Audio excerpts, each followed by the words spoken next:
Friends, today something has happened that shakes the very foundation of Indian democracy. Sonam Wangchuk has been arrested by the Modi government. Yes, the same Sonam Wangchuk who was once celebrated as a national hero, who inspired millions with his vision, who was once the face of innovation and patriotism in Ladakh, is now being treated as an enemy of the state. And the shocking part is that this arrest was made without any court order, without any due process, without any justice. The irony is almost unbearable. The same government that openly celebrates Nathuram gods as a patriot has now locked up Sonam Wangchuk. The same BJP that granted parole to the murderers and rapists in the Bilkis Bano case, men who destroyed an entire family in one of the darkest chapters of India's history, has no problem treating Sonam Wangchuk like a criminal. But this is not a story of just one day. It is a story that has been building for years. It began in 2020, when the Modi government stripped Ladakh of its connection to Jammu and Kashmir and turned it into a union territory, but without any legislature. At first, people in Ladakh celebrated. They thought, finally, they had been freed from the Kashmiri elite who had always controlled their future. They thought, now their voices would be heard, now their people would decide what happens in their land. But soon, the truth revealed itself. Ladakh had not been given freedom, it had been put in chains. Every decision, every law, every future was now in the hands of a lieutenant governor sitting in Delhi. Ladakhis realized they had been silenced in their own home. That is when the protests began. The timeline of these protests tells a story of resistance, of betrayal, and of courage. In 2020, the first mass protests erupted. People from every village, every monastery, every community came together to demand their rights. In 2023, Sonam Wangchuk went on a hunger strike, fasting for 5 days in freezing cold conditions to highlight the demands of his people. In 2024, Ladakh witnessed one of its most historic events, a 1,000-kilometer cycle march from Ladakh to Delhi, carrying with them the hopes of an entire region. And in 2025, the struggle reached its darkest point with Sonam Wangchuk's arrest. This has not been a sudden act. This has been a 5-year struggle to save Ladakh's identity, its land, its environment, and its culture. In 2023, Wangchuk's fast carried one clear demand: implement the 6th schedule in Ladakh. Because without it, Ladakh's fragile ecosystem, its indigenous culture, and the rights of its people are under immediate threat from corporations and political exploitation. Instead of sending ministers or officials to negotiate, the Modi government sent the police. They sent security forces to surround a man who was simply sitting in silence, refusing food, appealing to the conscience of the nation. And then came the tragedy that broke millions of hearts. A Kargil war veteran, a soldier who had once fought for this nation with his blood, died by suicide during the protests. He left behind a note that simply said, "The government has forgotten us. Even after fighting wars for this nation, they don't care for us." Double quotes, think about that for a moment. The same system that once placed medals on their chests now treats them as nuisances. The same politicians who ask for votes in the name of soldiers cannot even respect the voices of the soldiers when they demand justice. Wangchuk, however, did not stop. In March 2023, he sat on a 21-day fast in the freezing mountains of Ladakh, echoing the legacy of Mahatma Gandhi. He sat on the cold ground, wrapped in nothing but blankets and the tricolor.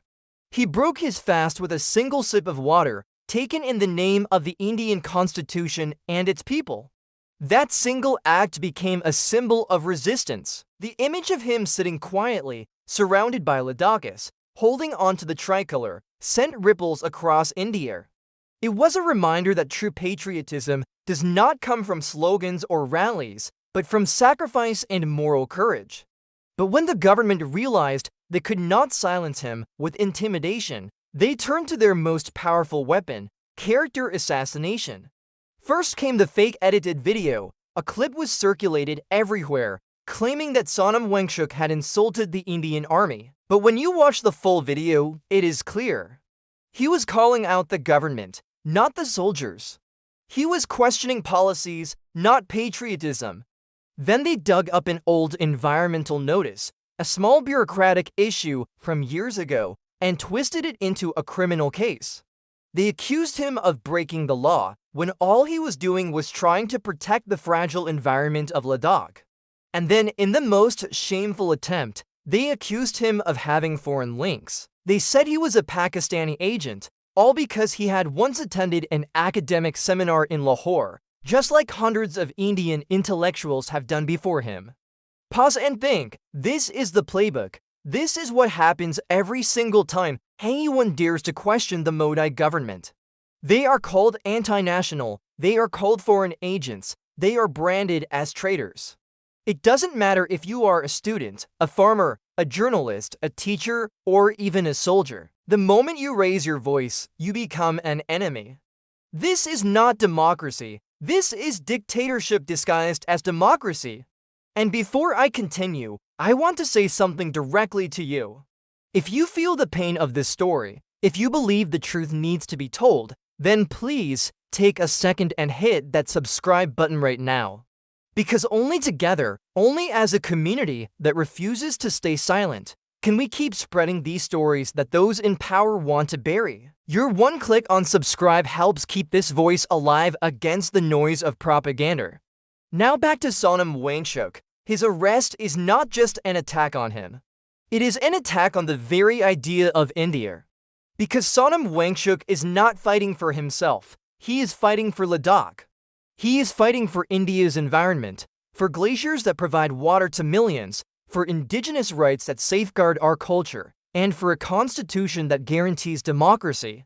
And yet, this is the man the government has chosen to jail. What should terrify us all is the bigger question.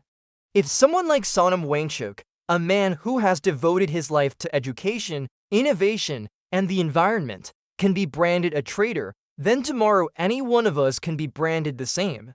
If they can jail him, they can jail you. If they can silence him, they can silence me.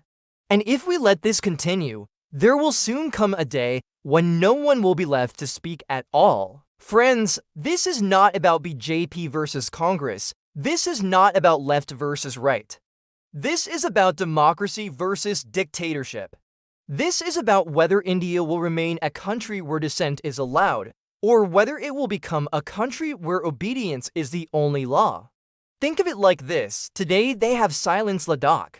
Tomorrow they may silence Punjab, Bengal, Kerala, Maharashtra, or Delhi, and the day after, they may silence you sitting in your home, watching this video. That is the path we are on. That is the danger we face.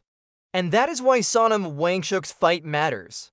He has become a symbol, not just for Ladakh, but for the entire nation.